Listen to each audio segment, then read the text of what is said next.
গোটা রাজ্যে শুধুমাত্র চুরিই চলছে। কয়লা চুরি গুনুন, বালি চুরি, চাকরি চুরি, আর এসব তো দেখেইছেন অনেকদিন আগে। এবার তৃণমূলের রাজত্বে সরকারি বইও চুরি হয়ে যাচ্ছে। প্রাইমারি স্কুলের লক্ষ লক্ষ টাকার বই চুরি নয়, তাকে বিক্রিও করা হচ্ছে, এমনটাই অভিযোগ। অনেকে বই চুরি করেন পড়ার জন্য। পূর্ব বর্ধমানে স্কুলের বই চুরি হলো এবার পকেট ভরার জন্য, আর এর পিছনেও তৃণমূলের গোষ্ঠী কোন্দলেরই গন্ধ।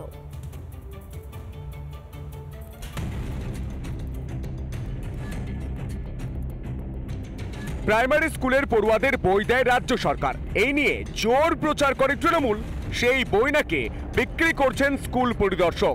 চাঞ্চল্যকর অভিযোগ পূর্ব বর্ধমানে।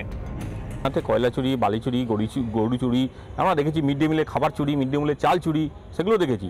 কিন্তু এই মানে শিশুদের পাঠ্যপুস্তক আজকে আপনি ভাবতে পারেন এখানে কে ওই বইগুলো বিক্রি করে টাকাটা নেবে, পকেটস্থ করবে, সেটা হচ্ছে ব্যাপার। এক বিধায়কের গোষ্ঠীর সঙ্গে যুক্ত রয়েছে, হয়তো সিআই এসআই এরা যুক্ত রয়েছে।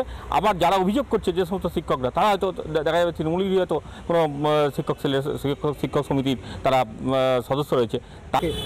নির্দিষ্ট জায়গায় অভিযোগ এনে তদন্ত হোক, তদন্তে যদি তিনি দোষী হন ওনার শাস্তি হবে। এসব বিরোধীদের ফালতু অভিযোগ, ওরা এইসব অভিযোগ করে একটা বাজারে বিশৃঙ্খলা সৃষ্টি করতে চাইছে। শিশুদের বই চুরির অভিযোগ, তার পেছনেও গোষ্ঠী কোন্দল। তৃণমূল মুখপাত্র তা উড়িয়ে দিলেও অভিযোগকারী শিক্ষকদের কথায় কোন্দল স্পষ্ট। এটা তো কর্পূর নয় যে ওটা উড়ে গেছে। সব থেকে বড় কথা হচ্ছে, দেখুন অফিসে সিসিটিভি ফুটেজ আছে। আমরা বিক্রি করেছেন না উনি ডাম্পিং করেছেন, আমাদের সন্দেহ হয়েছে। এটা মমতা বন্দ্যোপাধ্যায় সরকার, সেই সরকারের যে শাখা সংগঠন সেটাও আমরা করি, পশ্চিমবঙ্গ তৃণমূল প্রাথমিক শিক্ষক সমিতি।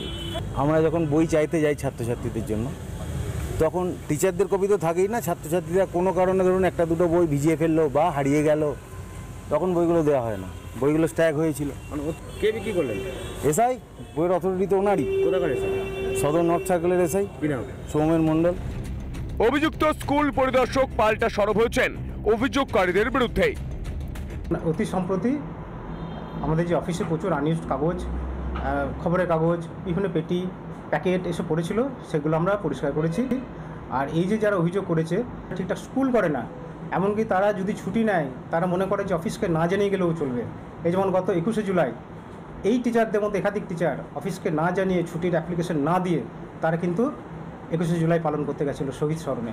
এইরকম অনেক অনিয়ম কাজ করে স্কুল। আমরা সদস্যকে তদন্ত কমিটি গঠন করেছি, সত্যাসত্য তো দেখা দরকার। তবে ঘটনা প্রমাণিত হলে কঠোরভাবে শাস্তি হবে। সাধারণের করের টাকায় বই, সেই বই পড়ুয়াদের কাছে যাবে না, বই বিক্রির টাকা ঢুকবে কয়েকজনের পকেটে। এমনই সিস্টেম তৈরি করেছে তৃণমূল সরকার। শুধু সরকারি বই নয়, বিভিন্ন প্রকল্পের মাধ্যমে এইভাবেই সরকারি টাকা পার্টির নেতাদের পকেটে পড়ার ব্যবস্থা করেছেন মাননীয়া। এই নিয়েও গোষ্ঠী কোন্দল।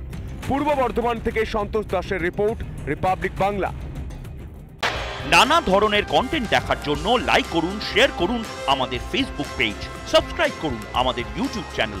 পাশাপাশি অন্যান্য ব্রেকিং নিউজের জন্য অবশ্যই চোখ রাখুন রিপাবলিক বাংলায়।